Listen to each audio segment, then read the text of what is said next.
Hello friend, Jim here with JB's Big Adventure, coming to you from Lake Chapala, Mexico. And as you can see in the background here, I am at the Chapala Malecon shooting some video. And today I'm going to be talking about the 5 tips of being able to get your visa faster.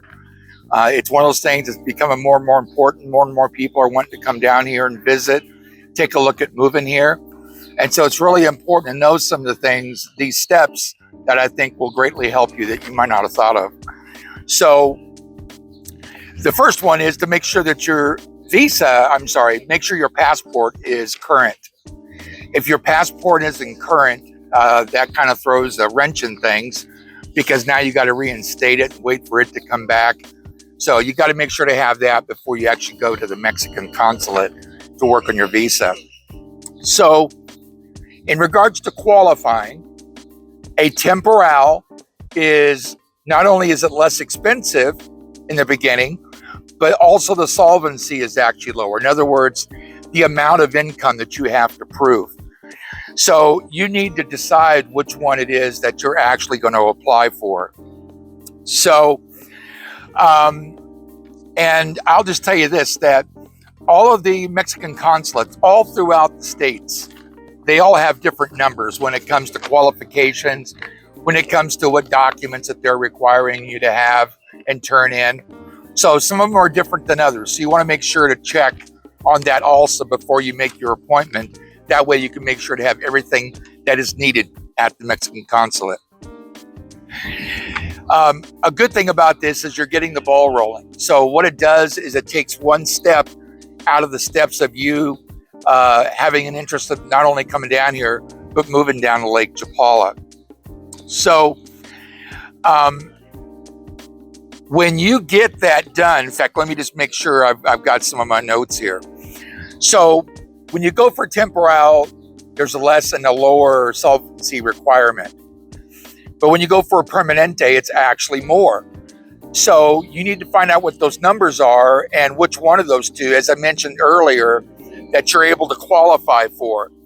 The temporal, you get it for 1 year, then you come down here to Lake Chapala. So here's kind of how the steps go.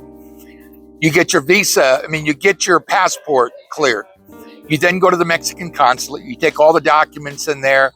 What they're gonna end up doing is putting like a heat stamp inside of your passport, kind of like a sticker, only it's done with a heat transfer. So they'll do that.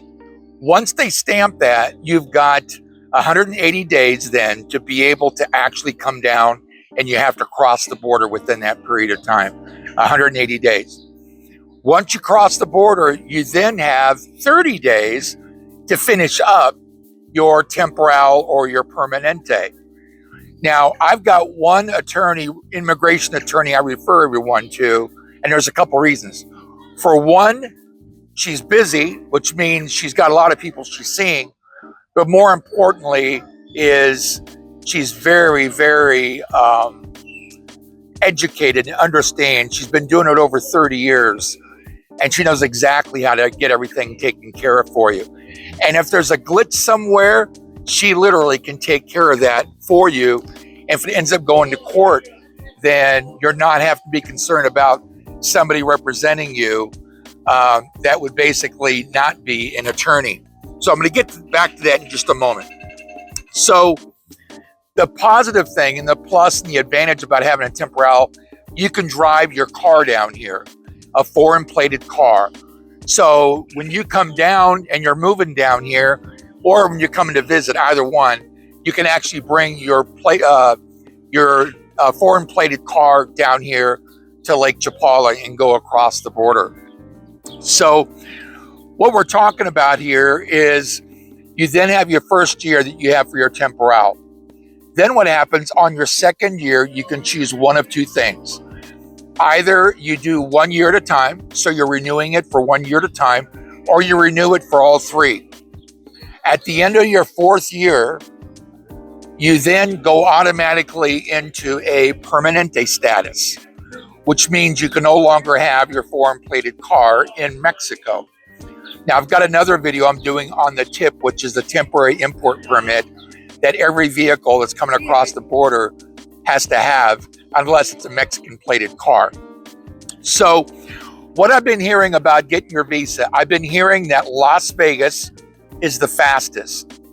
And I heard that McAllen, Texas is still the least expensive for the solvency requirements. I've also heard that Phoenix is really quick to get through. Now, those that are going to these two places, I'm being told they're getting their card like within 2 hours. That's amazing. Barbara and I, it took us a week to get ours when we went to Albuquerque. So they're really making it a lot quicker now in regards to helping people getting through the process. So as I mentioned, once they stamp your passport, you've literally got 180 days before you have to cross the border. Once you cross the border, you get down to Lake Chapala, you've got 30 days to get the second portion of that finished. And that is where my immigration attorney would kick in and be able to help you. Now, I really want to guard you about something because I've just had the second response of there being an issue. There is somebody that actually has an online service that they promote. It's $499. It's all about all of Mexico, not Lake Chapala necessarily. But they're actually referring people and telling them they need to go to a facilitator. I would highly encourage you not to do that. We first went to a facilitator that we were introduced as being an attorney, and she wasn't. She was somebody that basically filled out the paperwork. That's what a facilitator does.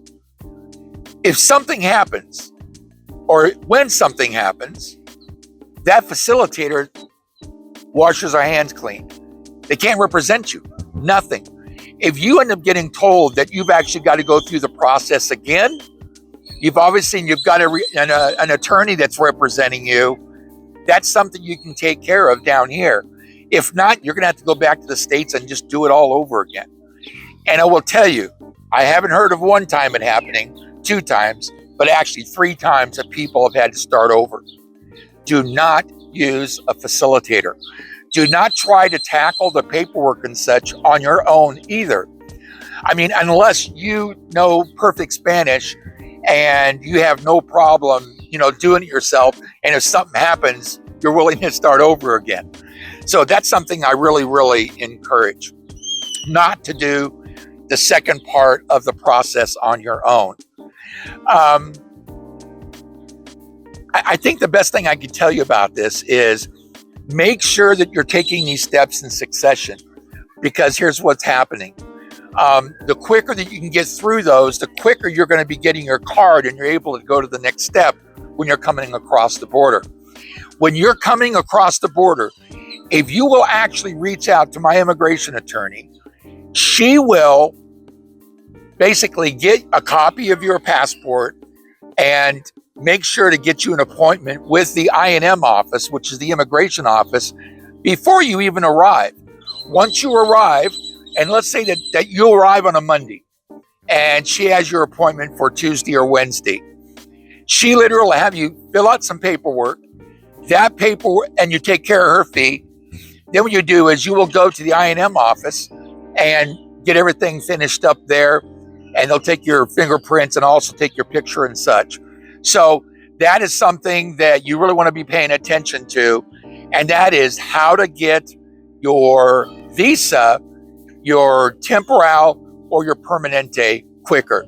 Now, friend, I hope this has been helpful for you. The whole idea of this is making it a lot more simple and seamless for you to be able to know what the steps are about being able to get your permanente or temporal a lot quicker. All right, as always, thank you so much for being a part of this channel and supporting this incredible community. Have an awesome day, and we'll see you on the next video.